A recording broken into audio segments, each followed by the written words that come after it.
The grand hall of the United Earth Embassy sparkled with lights from 1,000 different sources. Some were the normal electric lights that humans used. Others glowed with strange colors that seemed to pulse and breathe like living things. These lights came from the visitors, the aliens who had traveled across the stars to meet humanity for the first time. Jiho Kim sat on a chair that was too big for him, swinging his legs back and forth. He was 10 years old and very bored. His father was somewhere in the crowd of important people, talking about treaties and trade agreements and other things that made Jiho want to fall asleep.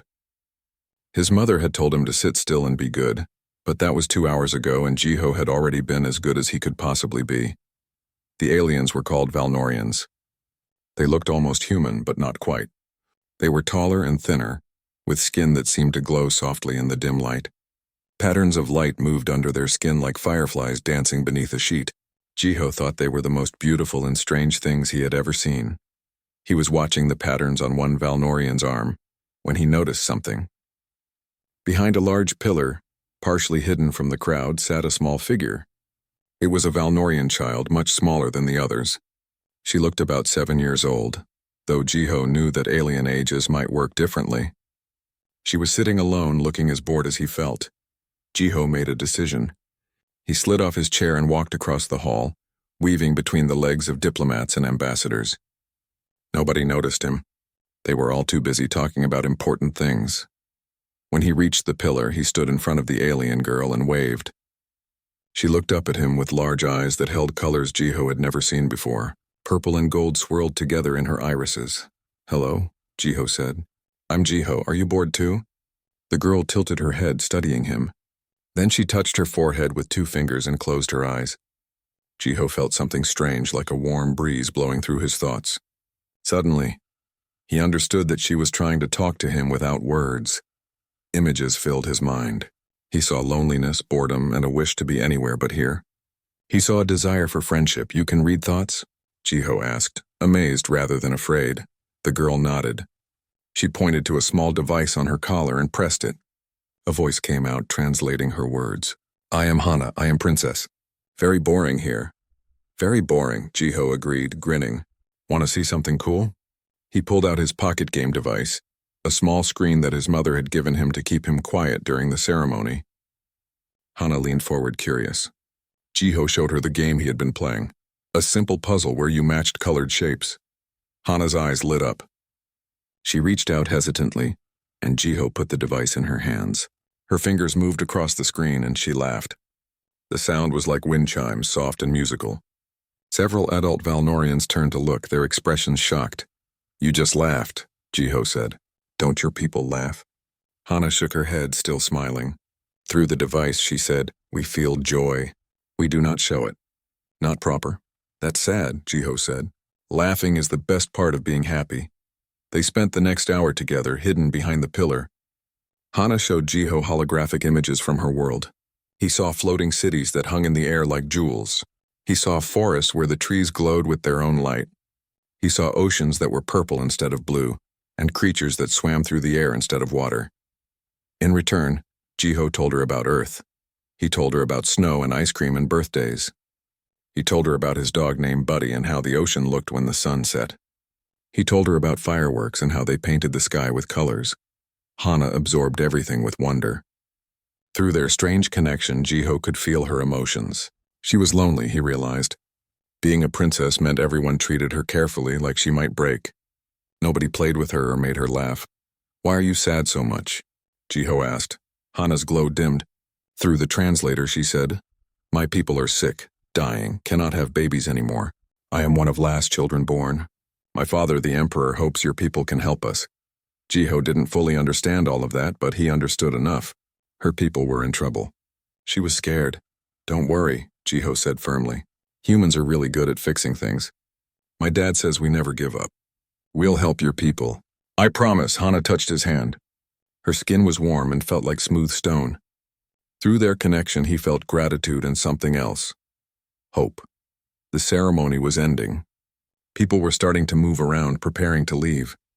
Jiho knew he would have to go soon, and he didn't know if he would ever see Hana again. The thought made his chest hurt. "I wish you didn't have to go," he said. Hana nodded. She reached into her robe and pulled out a small crystal pendant.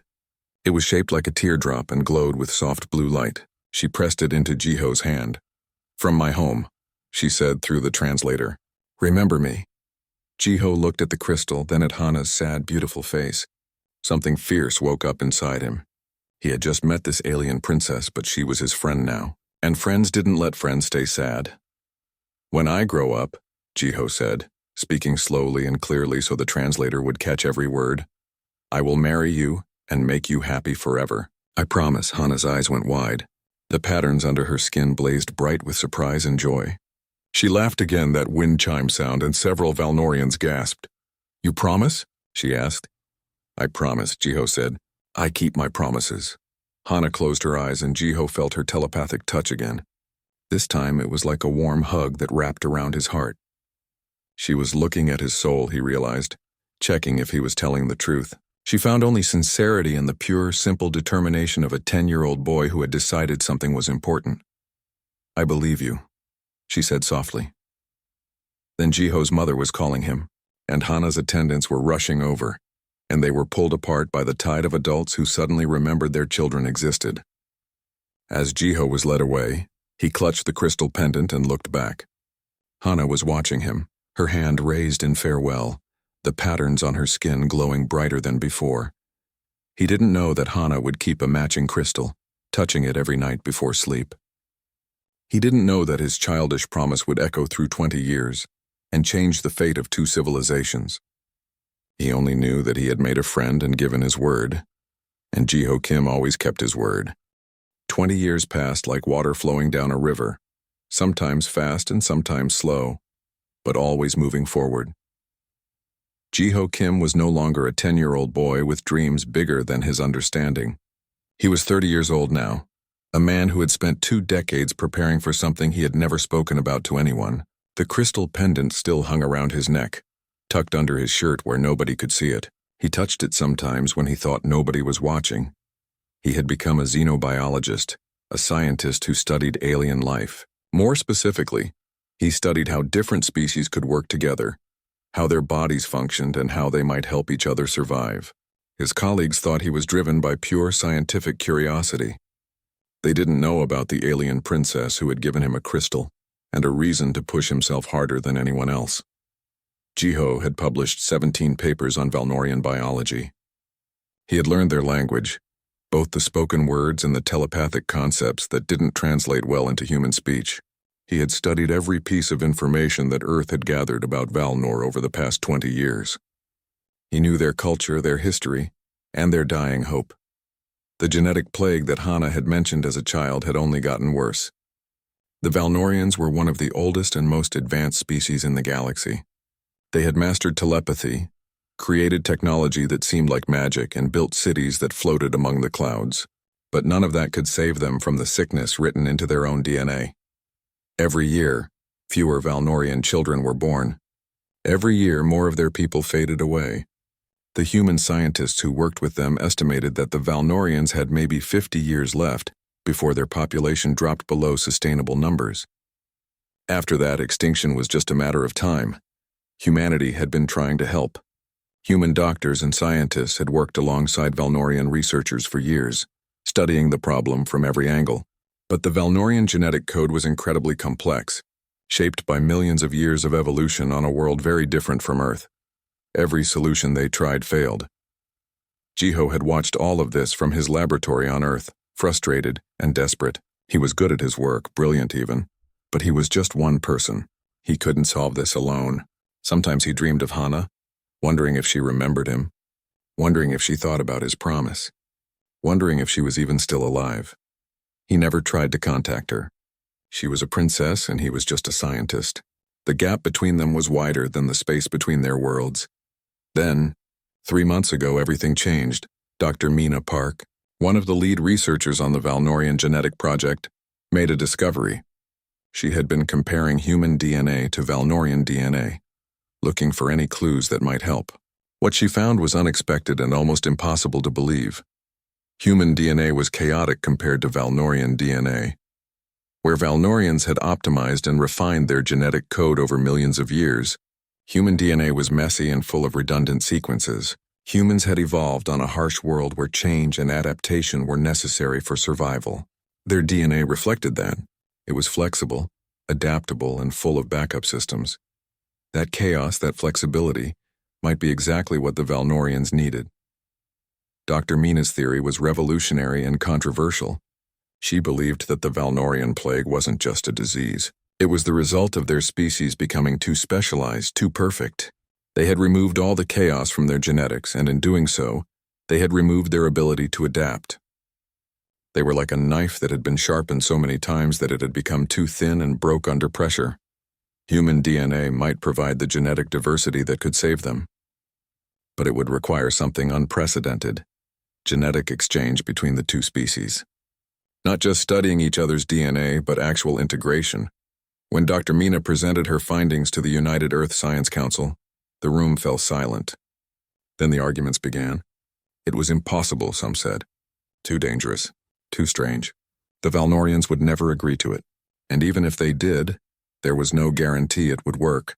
But they were running out of options. The Valnorian Empire had formally requested a new delegation to come to their homeworld. They wanted to try one last time to find a solution. If this didn't work, they would begin preparing their species for the end. Dr. Mina was chosen to lead the human delegation. She needed a team of the best xenobiologists Earth had to offer. When she asked Jiho if he would join them, he said yes before she finished the question. Now Jiho stood in the departing area of Earth's orbital station, looking down at the planet below. It was beautiful, that blue and green ball hanging in the darkness. It was home. But home wasn't where he needed to be. Nervous? Dr. Mina asked, appearing beside him. She was a small woman with sharp eyes and a mind that never stopped working. Excited, Jiho said, which was true. He was also terrified, but he didn't mention that. You've studied Valnorians more than anyone else on this team, Dr. Mina said. You know their language better than our official translators. You understand their culture like you lived there. Why? Jiho touched the crystal under his shirt. I made a promise once. To someone important. Dr. Mina looked at him curiously, but didn't push. Well, let's hope we can keep whatever promise humanity made to the Valnorians. They're counting on us. The journey to Valnor took 3 weeks through the fastest human ships using the jump gates that connected different parts of the galaxy. Jiho spent the time reviewing everything he knew, preparing for every possible scenario. He wrote and rewrote the speech he would give if he got the chance. He practiced staying calm when his heart wanted to race. He didn't let himself think too much about Hana. She was crown princess now, he had learned. Her father had grown old and she would soon become empress. She had responsibilities that stretched across star systems. She probably didn't remember a 10-year-old human boy who had made a foolish promise. But Jiho remembered, and he had kept that promise in his own way. He had spent 20 years becoming someone who might actually be able to help her and her people. He had turned a child's promise into a life's purpose. When the ship finally dropped out of jump space near Valnor, Jiho stood at the window and stared. The planet was just as beautiful as Hana's holographic images had shown him 20 years ago. Cities of light floated in the clouds. Purple oceans sparkled beneath 3 moons. Everything glowed with soft bioluminescence. It's beautiful, Dr. Mina whispered beside him. Yes, Jiho agreed, and it's dying. Because even from space he could see the signs. The floating cities were fewer than they should be. The lights were dimmer. The forests that should have glowed like emeralds seemed faded. The Valnorians were fading away, taking their beautiful world with them. Not if we can help it, Dr. Mina said firmly. We're humans. We don't give up. Jiho smiled at that. It was exactly what his father had said 20 years ago. And it was exactly what he had told a lonely alien princess when he promised her that humanity would help. The ship began its descent toward the capital city. Jiho's hand found the crystal pendant again. After 20 years, he was about to see if Hana remembered him.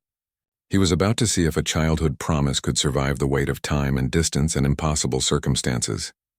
He was about to find out if he could keep his word. The Imperial Palace of Valnor was a structure that seemed to defy the laws of physics that Jiho knew.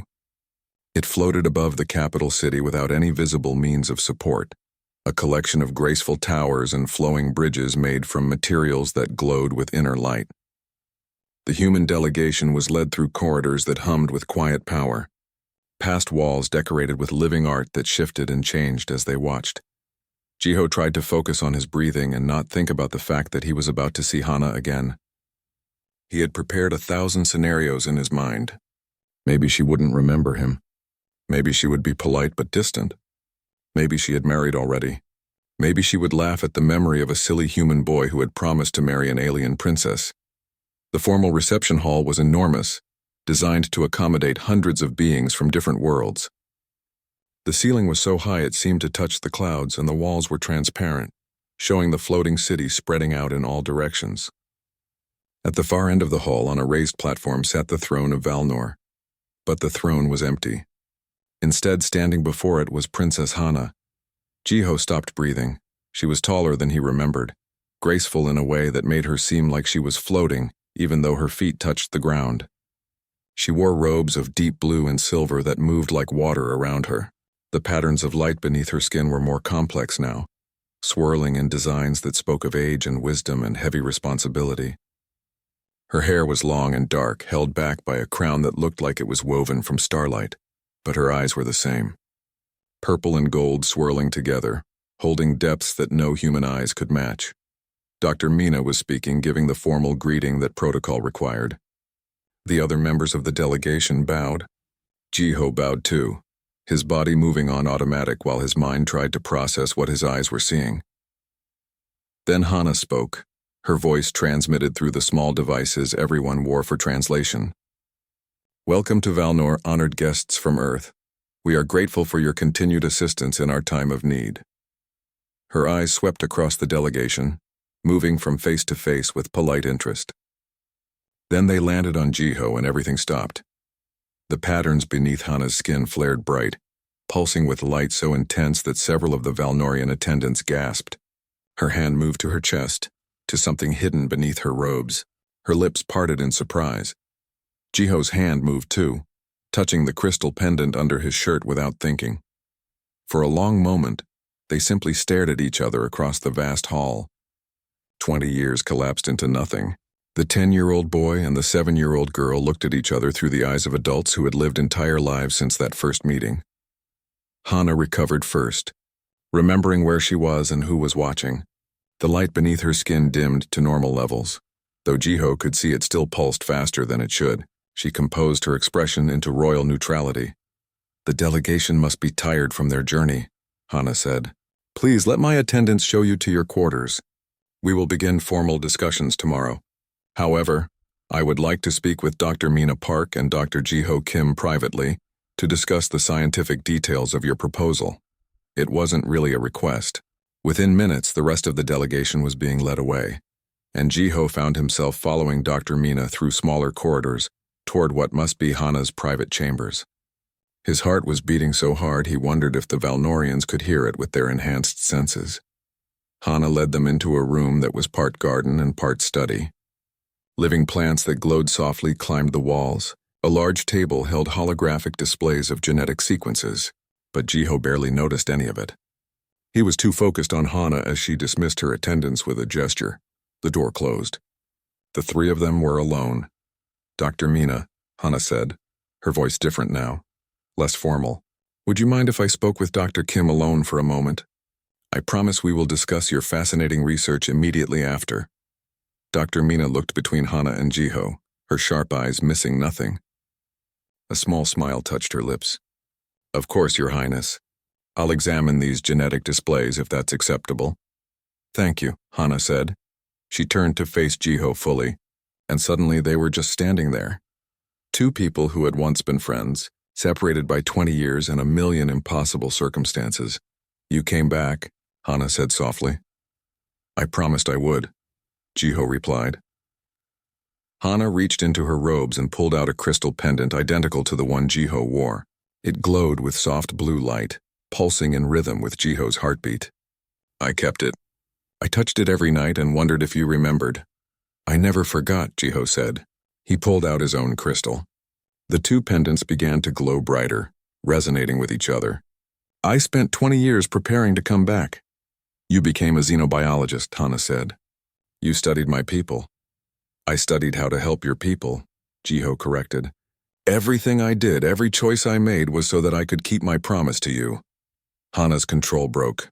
The patterns beneath her skin blazed with emotion too strong to hide. Tears formed in her eyes, which shocked Jiho because he hadn't known Valnorians could cry. I thought I would never see you again. I thought it was just a beautiful memory of a time when someone made me laugh. I made you a promise, Jiho said, stepping closer. I said I would marry you and make you happy forever.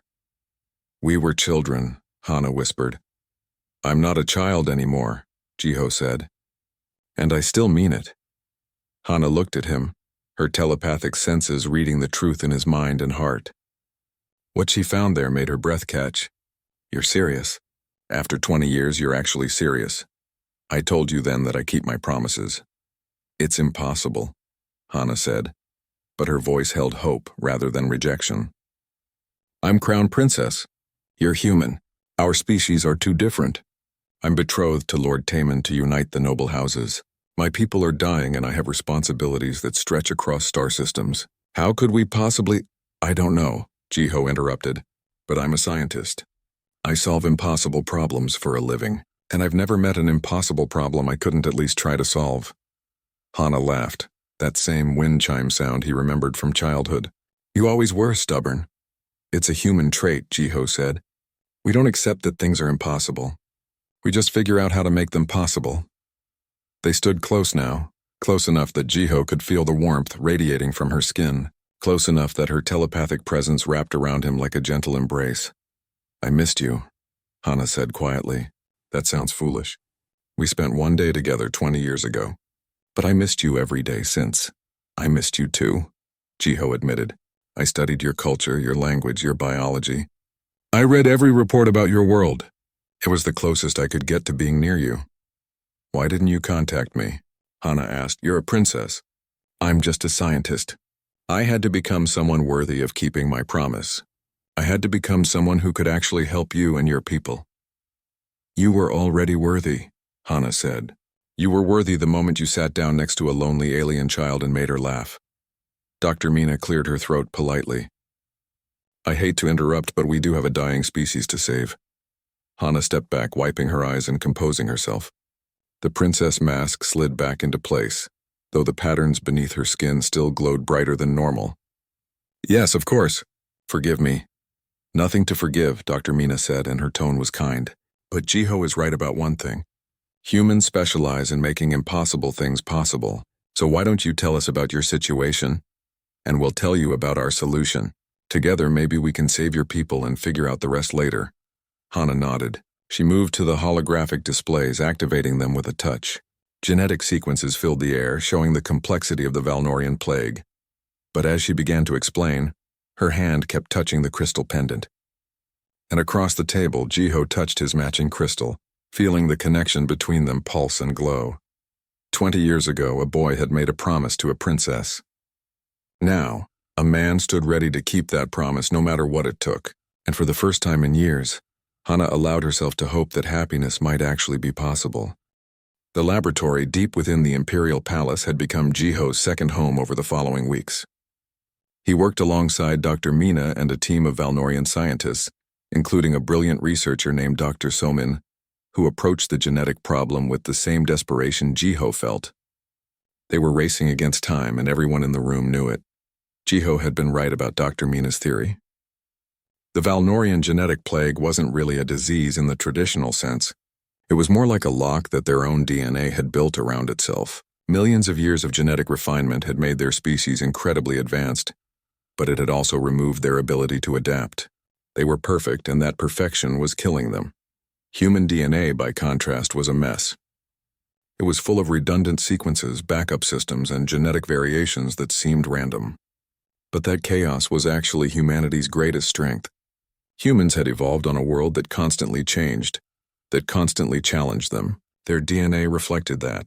It could adapt, could change, could survive things that would kill a more specialized species. Look at this, Dr. Somin said, pulling up a holographic display. The Valnorian woman looked exhausted. Like all her people, the patterns beneath her skin had dimmed over the years as the plague progressed.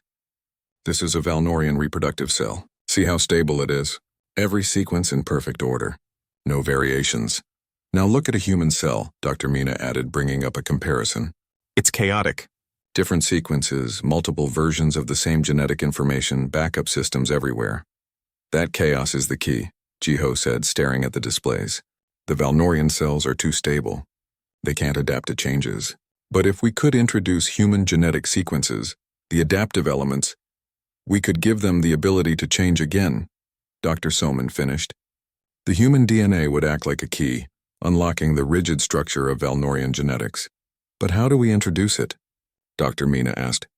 We can't just inject human DNA into Valnorians and hope it works. The genetic differences are too great. Their immune systems would reject it.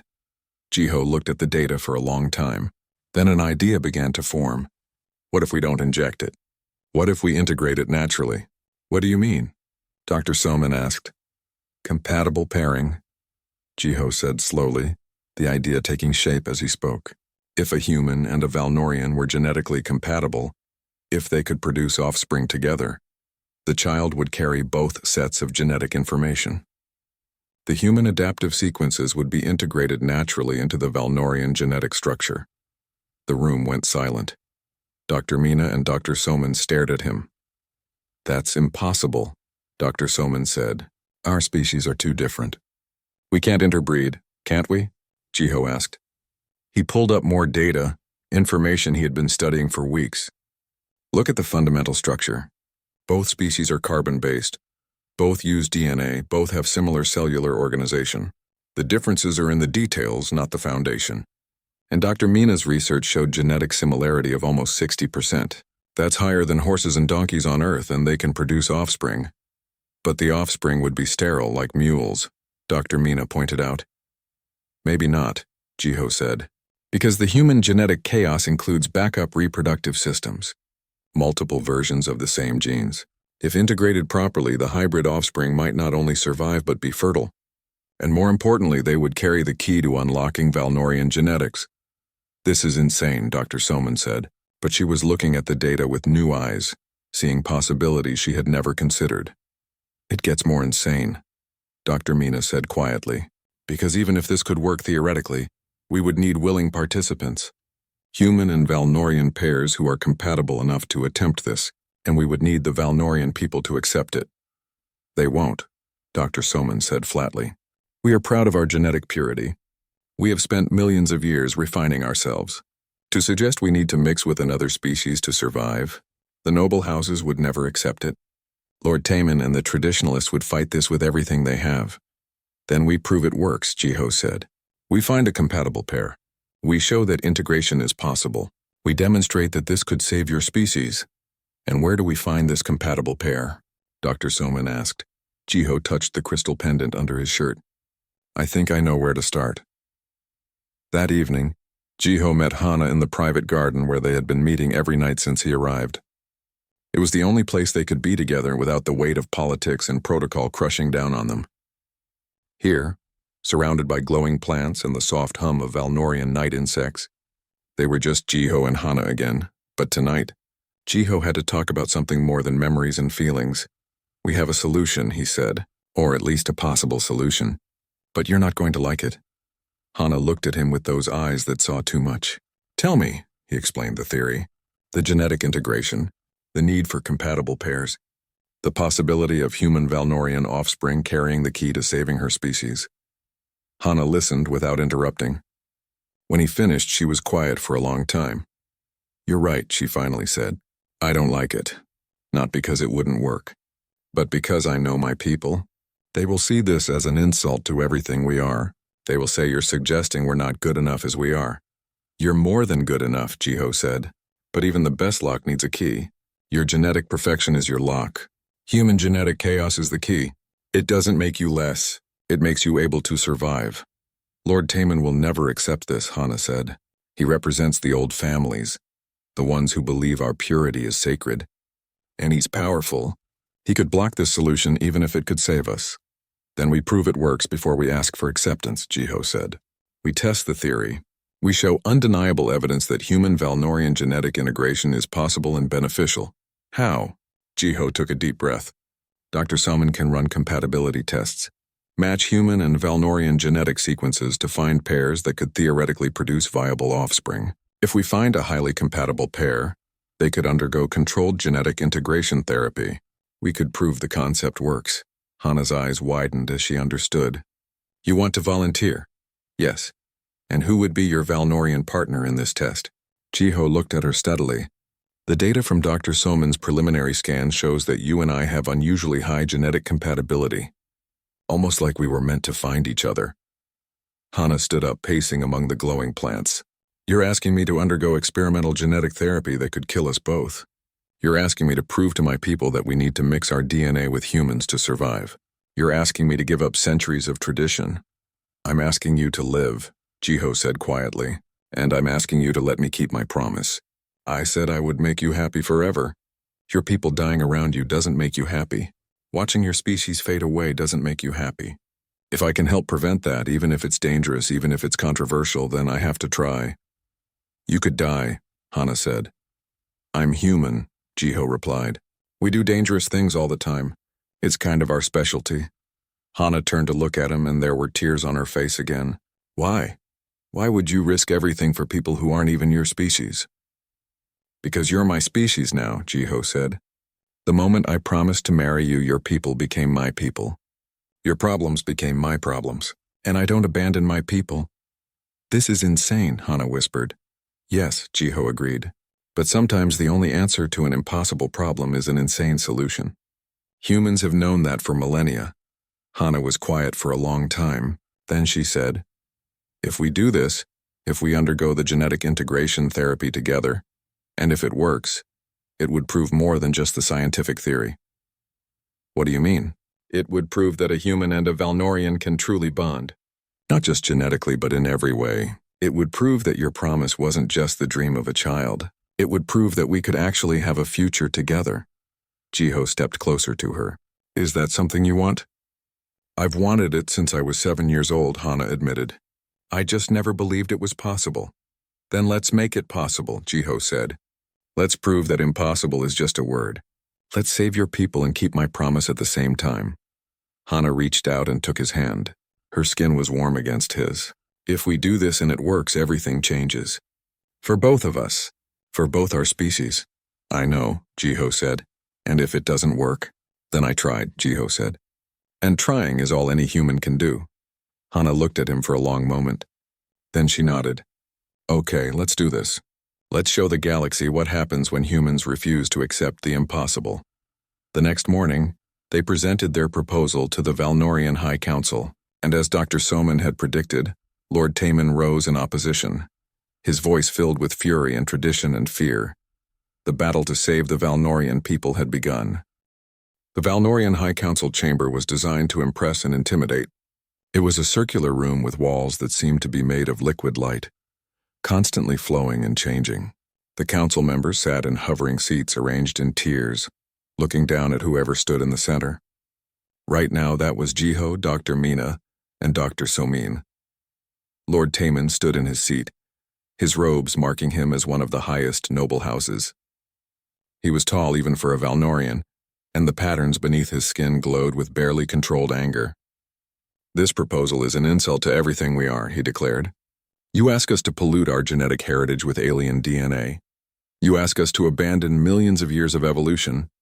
You ask us to become something less than Valnorian. I ask you to survive, Dr. Soman said, her voice tired but firm. I am Valnorian. I have spent my life studying our genetics. And I am telling you that we are dying because we became too perfect. We need what the humans have, the ability to adapt and change. Then we die as Valnorians, Lord Taman said, not as some hybrid abomination. Our purity is our identity. Without it, we are nothing. Without it, you're alive, Jiho said quietly. With it, you're extinct. I understand pride. But pride doesn't keep your children from dying. Pride doesn't keep your species existing. You understand nothing, human, Lord Taman spat. You come to our world and presume to lecture us on what we should become? Your species is barely out of its caves. You have no right to tell us how to survive. He has every right. Hana's voice cut through the chamber like a blade. She stood from her seat and every eye turned to her. Dr. Kim is here at our invitation. He is here because we asked for help. And now that he offers a solution, we insult him for providing exactly what we requested. Your Highness, Lord Taman said, his tone slightly more controlled but still angry. "Surely you cannot support this madness. You who will soon be Empress, who carries the purest bloodline of our people. You cannot seriously consider allowing humans to corrupt our genetics." "I consider allowing my people to live," Hana said. "That is my primary concern. Not tradition. Not pride, life." "And what of your betrothal to me?"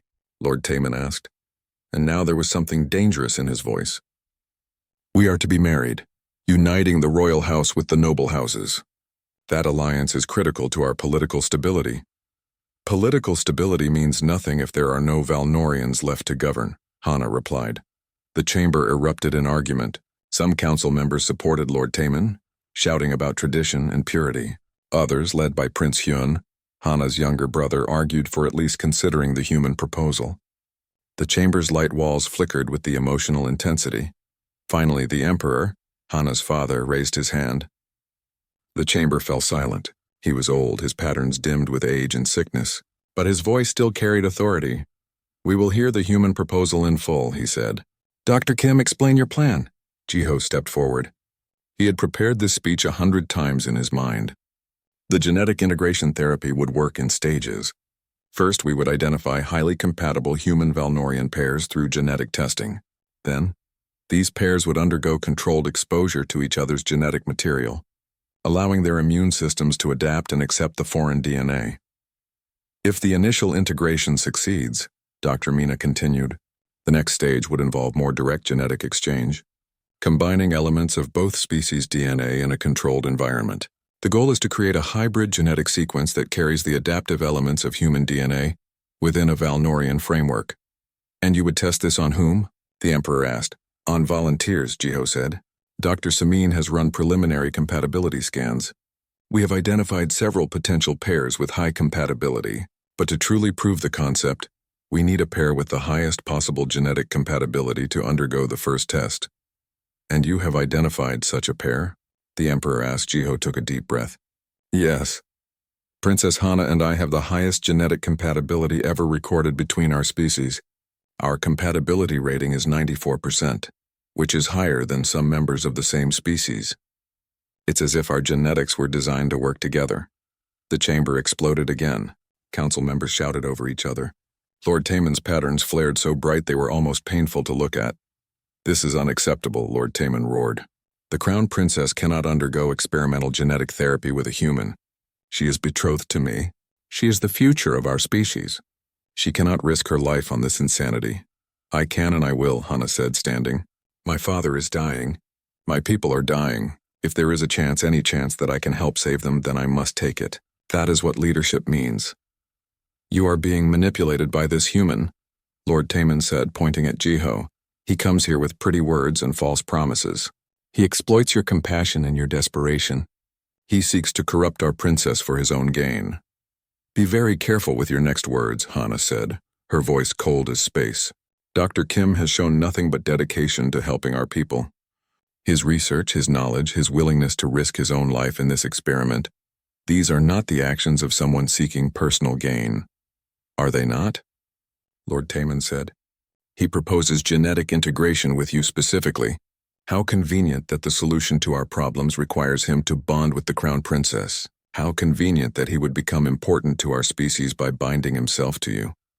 Jiho felt anger rise in his chest, but he kept his voice level. "I propose this because the data shows it has the best chance of success. Princess Hana and I have unprecedented genetic compatibility. Any other pairing would have a lower chance of survival. Or perhaps you fabricated the data," Lord Taman suggested.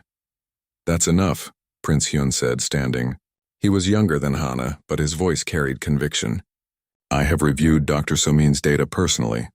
The compatibility numbers are accurate. And more importantly, Dr. Kim is right. If we don't try something, we die. Is our pride really worth extinction? Our identity is worth preserving," Lord Taman said. "Even at the cost of existence. Better to die as Valnorians than live as mongrels." "Easy for you to say," Dr. Soman said quietly. "You have no children, I do.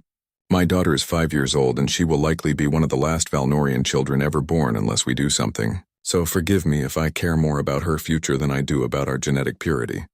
That struck a chord in the chamber. Many council members had children or grandchildren. The reality of extinction was not abstract to them. The Emperor was quiet for a long time. Then he said, "Dr. Kim, this therapy you propose. What are the risks?" "High," Jiho admitted. "The integration process could fail. Our immune systems could reject the foreign genetic material. The therapy could trigger unforeseen complications. In the worst case, it could kill us. And yet you volunteer?" "Yes, why?" Jiho looked at Hana. She was watching him with those eyes that held entire galaxies. "Because 20 years ago I made a promise to make her happy. And she cannot be happy while her people are dying. So I will do whatever it takes to help save them, even if it costs me everything." The Emperor studied him for a long time. Then he looked at his daughter. "Hana, you truly wish to undergo this therapy?" "Yes, Father," Hana said. "For our people. And for myself. I believe in Dr. Kim and his research. I believe this could work, and I believe it's worth the risk." The Emperor nodded slowly. "Then we will put it to a vote. But first, I want to make something clear. This therapy, if approved, will proceed with full medical monitoring and safety protocols. If at any point it becomes too dangerous, it will be stopped. Do you both agree?" "Yes, Your Majesty," Jiho and Hana said together. "Then the council will vote," the Emperor said. "All in favor of allowing Princess Hana and Dr. Kim to undergo the genetic integration therapy as a test of its viability?" Hands raised. Prince Hyun voted yes immediately. Dr. Soman and several other scientists voted yes. Some of the younger council members voted yes, but many others kept their hands down. All opposed. Lord Taemin's hand shot up, followed by many of the traditionalist faction. The vote was close, very close. The Emperor counted silently. Then he said, "The vote is tied. As Emperor, I cast the deciding vote. I vote yes. The therapy is approved." Lord Taemin stood, his patterns blazing with fury. "This is a mistake. You are condemning our species to genetic corruption. You are allowing our princess to be used as an experiment. And when this fails, when she dies from this human's arrogance, her blood will be on your hands." He stormed from the chamber, followed by his supporters. The Emperor looked tired. "Begin preparations for the therapy, and pray to whatever powers exist that we are making the right choice." That night, Jiho couldn't sleep. He stood in his quarters, looking out at the glowing city below. Tomorrow, they would begin the genetic integration therapy. Tomorrow, he and Hana would either prove that their species could work together or die trying. There was a knock on his door. When he opened it, Hana stood there, still in her royal robes but with her crown removed. "Can't sleep either?" she asked. "No," Jiho admitted. She came inside and they stood together at the window. "Are you scared?" she asked. "Terrified," Jiho said honestly, but also determined. "This is what I came here to do. This is how I keep my promise." "Your promise was to marry me and make me happy," Hana said, "not to die in a genetic experiment." "Can't have one without the genetic integration therapy began in a secure medical facility deep within the Imperial Palace. The room was filled with equipment from both human and Valnorian science, a mixture of technologies that represented two species working together toward a common goal. Jiho lay on one medical bed while Hana lay on another next to him. Both were connected to monitors that tracked everything from heart rate to individual cellular activity. Dr. Mina and Dr. Soman moved between the beds, checking readings and adjusting equipment. "The first stage is relatively simple," Dr. Somin explained. "We will introduce small amounts of each other's genetic material into your systems. Your immune systems will react, but we will suppress that reaction enough to allow initial adaptation. Think of it as teaching your bodies to recognize each other as compatible rather than foreign." "Will it hurt?" Hana asked. "Yes," Dr. Mina said honestly. "Your bodies will be fighting the foreign material even as we try to integrate it. The pain will be significant, but we will monitor everything. If it becomes dangerous, we stop immediately." "We won't stop," Jiho said firmly. "We need to prove this works." The first injection felt like ice and fire mixing in Jiho's veins. His body immediately tried to reject it. Alarms began beeping as his immune system went into overdrive. The pain was intense, like every cell in his body was screaming. On the bed next to him, Hana gasped. Her patterns flared bright and then dimmed, flickering with distress. Her hand reached out blindly and Jiho grabbed it, holding tight. "Together," Hana whispered through gritted teeth. "Together," Jiho agreed. They survived the first treatment, and the second, and the third. Over the following weeks, their bodies slowly adapted. The pain decreased, the compatibility increased. Jiho's cells began to recognize Hana's genetic material as safe. Hana's immune system stopped trying to destroy the human DNA that was being carefully integrated into her system. Dr. Somin was amazed. "This is working far better than we hoped. Your compatibility numbers are increasing. You're not just tolerating the integration, you're thriving on it." But the success came with attention. Every day the medical reports were presented to the High Council. Every day the arguments grew louder. The traditionalists, led by Lord Taman, insisted that the therapy was corrupting Princess Hana. The progressives celebrated each success as proof that the species could be saved. Then, on the 32nd day of treatment, something happened. Jiho woke up to find Lord Taman standing over his bed. It was late at night and the medical facility was mostly empty. The Valnorian noble's patterns were dim with barely controlled rage. "You need to leave," Lord Taman said quietly. "Leave Valnor. Leave Hana. Leave before you destroy everything." "I'm not going anywhere," Jiho said, sitting up carefully. His body still ached from the latest treatment. "You don't understand what you're doing," Lord Taman said. "You think you're helping, but you're destroying our identity. We are Valnorians. We have been Valnorians for millions of years, and now, because we are afraid of dying, you would have us become something else entirely." "I would have you survive," Jiho said. "At what cost?" Lord Taman demanded. "At the cost of everything we are. Better to die as ourselves than live as corrupted shadows." "You keep saying that," Jiho said, "but you're not the one dying. The children are dying, the next generation is dying, and you're willing to let them die to preserve your pride." "It's not pride," Lord Taman said. "It's identity. It's the essence of what makes us Valnorian. And you're taking that away." "No," Jiho said. "I'm giving you the tools to evolve. Evolution isn't corruption. It's survival. It's adaptation. It's the most natural thing in the universe." "Natural for humans, perhaps," Lord Taman said. "But we evolved beyond such crude mechanisms millions of years ago. We perfected ourselves. We don't need to change." "Then why are you dying?" Jiho asked simply. Lord Taman had no answer for that. "Look," Jiho said, trying a different approach. "I understand you're afraid. Change is terrifying. But staying the same when the same is killing you is not brave. It's just slow suicide." "And Hana?" Lord Taman asked. "What of her? She was betrothed to me. That alliance was important for our political stability. But you come along with your human charm and your promises, and suddenly she forgets her duty." "Hana never forgot her duty," Jiho said. "Her duty is to her people, and right now, the best way to serve her people is to prove that genetic integration can save them." "Convenient that saving her people also means bonding with you," Lord Taman said bitterly. Before Jiho could respond, alarms began blaring throughout the facility. He jumped up, ignoring the pain, and ran toward Hana's room. Lord Taman followed. They found Dr. Mina and Dr. Somin already there, working frantically. Hana was convulsing on the bed, her patterns flashing erratically. The monitors showed her vital signs going haywire.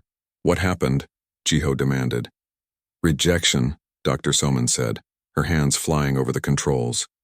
Her body suddenly started rejecting all the integrated genetic material at once. "I don't know why. We need to stabilize her now or we'll lose her." "Do it," Jiho said. "We can't," Dr. Mina said, and her voice was full of despair.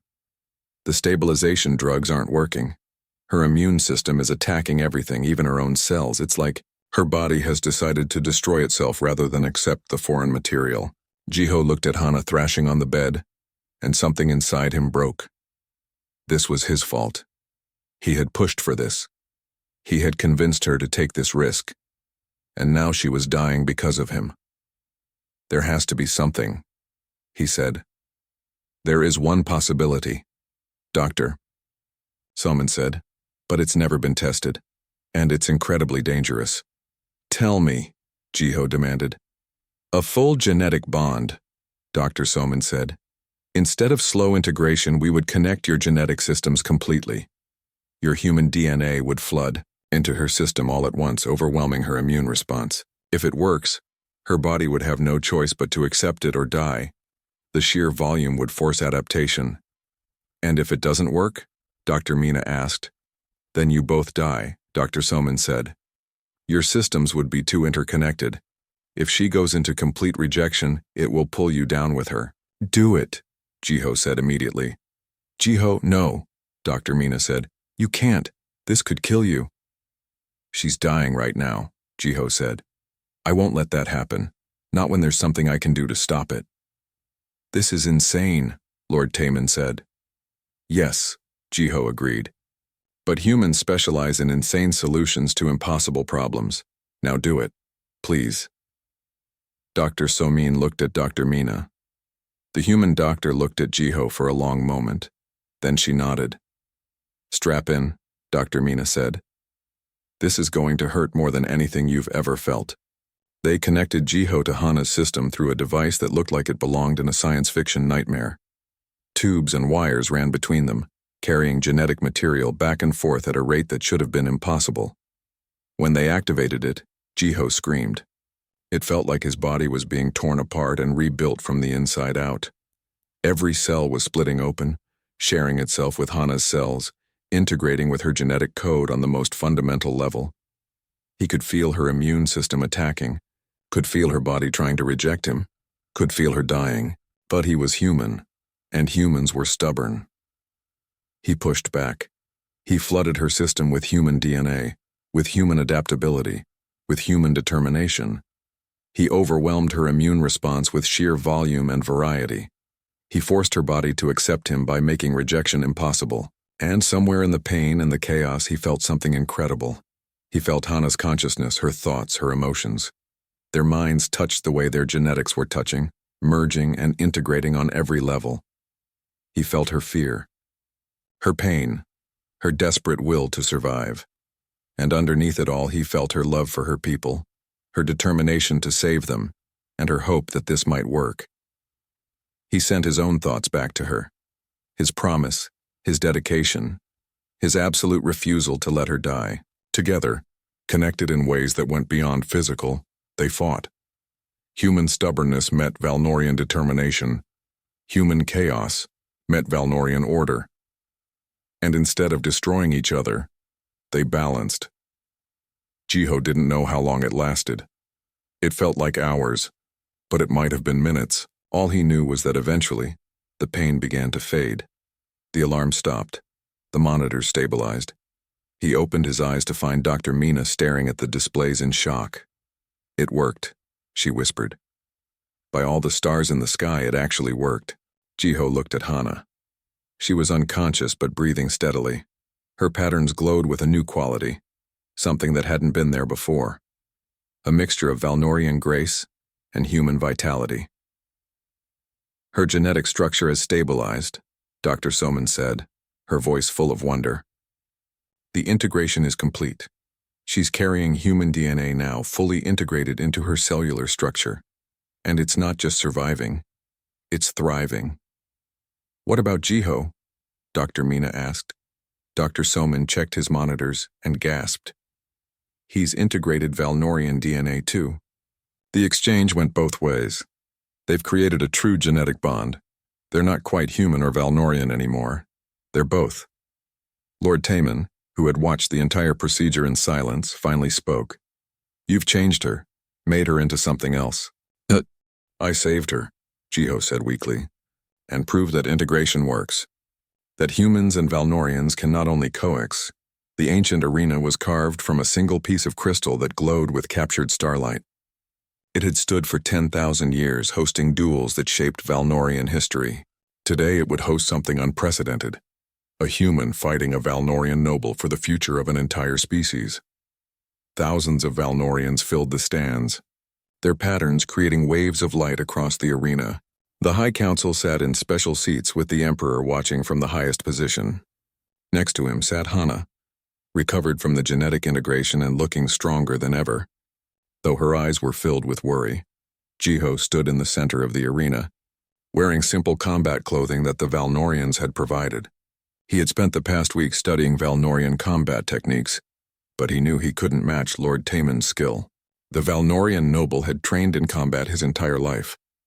Lord Taemon entered from the opposite side, wearing traditional combat armor that enhanced his natural abilities. He looked like a warrior from legend, powerful and graceful and deadly. "The rules are simple," the arena master announced, his voice amplified across the space. "The duel continues until one fighter yields or cannot continue. Death is not required, but it is permitted. The victor's position on the genetic integration proposal will be adopted by the losing party's faction. Do both fighters agree?" "I agree," Lord Taemon said. "I agree," Jiho said. "Then begin." Lord Taemon moved first, and he was fast. Faster than Jiho had expected. The Valnorian closed the distance in seconds, and his first strike sent Jiho sprawling across the crystal floor. Pain exploded through his ribs. The crowd gasped. This was going to be a short duel. Jiho got up, breathing hard. Lord Taemon circled him like a predator. "You are brave," Lord Taemon said. "But bravery without skill is just foolishness. Yield now and save yourself the pain." "No," Jiho said. Lord Taemon struck again. And again. Each blow sent Jiho down, and each time Jiho got back up. His face was bleeding. His body ached. But he kept standing. "Why do you keep rising?" Lord Taemon demanded. "You cannot win. You are not a warrior." "You're right," Jiho said, spitting blood. "I'm not a warrior. I'm a scientist. But I'm also human, and humans don't quit." He attacked, not with Valnorian grace, but with human unpredictability. He feinted left and struck right. When Lord Taemon expected a high attack, Jiho went low. When Lord Taemon prepared for aggression, Jiho showed patience. It wasn't enough to win. Lord Taemon was still faster, still stronger, still more skilled. But it was enough to frustrate him, enough to make him work harder than he expected. "You fight like an animal," Lord Taemon said. "No form, no grace. Just chaos." "Chaos is our specialty," Jiho said. "It's how we survived on Earth. It's what makes our DNA valuable to you. Chaos and adaptability." Lord Taemon's next strike should have ended the duel. It should have knocked Jiho unconscious. But at the last second, Jiho twisted in a way no Valnorian would, taking the blow on his shoulder instead of his head. He screamed with pain but stayed on his feet. "I told a 7-year-old girl that I would marry her and make her happy forever," Jiho said, his voice carrying across the silent arena. "I meant it then. I mean it now. And if I have to get beaten to a pulp by you to prove that I keep my promises, then so be it. Hit me again. I'll get back up. I'll always get back up." Lord Taemon hesitated. For the first time since the duel began, he looked uncertain. "That's the difference between us," Jiho continued, addressing not just Lord Taemon but the entire arena. "You Valnorians spent millions of years perfecting yourselves. You removed everything you considered weak. You optimized your genetics until you were flawless. And then you started dying because perfection has no room for change." He wiped blood from his mouth and continued. "Humans never achieved perfection. We're messy and chaotic and full of flaws, but those flaws made us survivors. They made us adaptable. And now when you need chaos and adaptability to survive, you're too proud to accept it." "This is not about pride," Lord Taemon said, but his voice lacked its earlier certainty. "Yes, it is," Jiho said. "It's about being too proud to admit you need help, too proud to accept that survival matters more than purity, too proud to evolve." He turned to face the council and the crowd. "I don't have telepathy. I can't read your thoughts. But I can see your faces. I can see the fear and the hope and the desperation. You're dying. All of you know it. And you have a choice. You can die as pure Valnorians, or you can live as something new, something that combines Valnorian wisdom with human adaptability, something that might actually survive." Lord Taemon's patterns flickered with conflicting emotions. "And what of our identity? What of everything that makes us Valnorian?" "It doesn't disappear," Jiho said. "It evolves. Your telepathy, your technology, your culture, your art, none of that goes away. You just add to it. You gain the ability to change and adapt. You gain the ability to survive." He looked up at Hana, who was watching with tears streaming down her face. 20 years ago, I promised to make her happy. I've spent 20 years preparing to keep that promise. I became a xenobiologist. I studied your people. I volunteered to undergo dangerous genetic therapy. I'm standing here getting beaten up by you, All of it because I keep my promises. And this is your promise? Lord Taman asked. To save us? No, Jiho said. My promise was to marry Hana and make her happy forever. But she can't be happy if her people are dead. So saving your species is part of keeping my promise. It's all connected. Love, duty, survival, it's all the same thing. The arena was completely silent. Every eye was on Jiho, this bloodied human standing in the center of the ancient arena, speaking truths that cut deeper than any blade. Lord Taman lowered his fighting stance. You speak well for someone who is losing a duel. I'm not losing, Jiho said. I'm proving a point. You can knock me down 100 times and I'll get up 101 times. That's what humans do. We don't know how to quit. And if you accept genetic integration with humanity, your people will gain that same stubborn refusal to accept defeat. Lord Taman was quiet for a long moment. Then he did something that shocked everyone. He removed his combat armor and stood before Jiho as an equal. You cannot defeat me in combat, Lord Taman said. We both know this. But you have already won the argument. Your words carry more weight than my strikes. Your determination proves your point better than my skill. He turned to face the council. I, Lord Taman, representative of the traditionalist houses, acknowledge that this human speaks truth. We are dying because we cannot change. And change, however frightening, is preferable to extinction. I yield this duel not in combat but in philosophy. The arena erupted. Some Valnorians cheered. Others sat in shocked silence. The traditionalist faction looked betrayed while the progressives celebrated. The Emperor stood and silence fell immediately. Lord Taman has yielded, the Emperor said. By the rules of the duel, Dr. Jiho Kim's position is adopted. The High Council will support the genetic integration proposal. We will implement the therapy across our population, seeking compatible human Valnorian pairs to ensure our species' survival. He looked at Jiho with something that might have been respect. And as for the other matter, Princess Hana, you are released from your betrothal to Lord Taman. You are free to choose your own path. Hana stood. Her patterns blazed bright enough to light the entire arena. Then I choose him. I choose the human boy who kept his promise. I choose Jiho Kim. The crowd's reaction was mixed, but Jiho didn't care. He was too busy watching Hana descend from the council seats and walk across the arena toward him. She moved with grace that was now mixed with something new, something human, something that came from their genetic bond. When she reached him, she took his bloodied face in her hands. You're a fool, she said softly. You could have died. I promised to make you happy, Jiho said. That requires me being alive, so dying wasn't really an option. Hana laughed, that wind chime sound he had first heard 20 years ago. I love you, Jiho Kim. I loved you when you were a 10-year-old boy who made me laugh. I loved you when you were a memory that kept me going through dark times.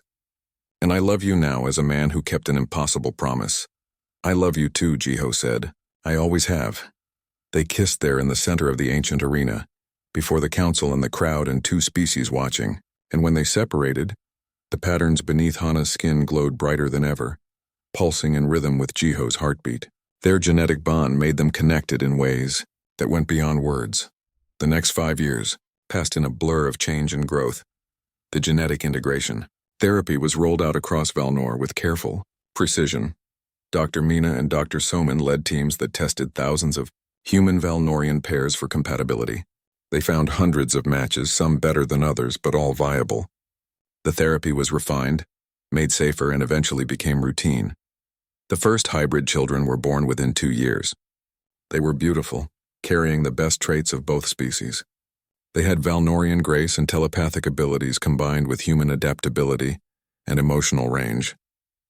They laughed and cried and felt things with an intensity that pure Valnorians had forgotten over millions of years of genetic refinement.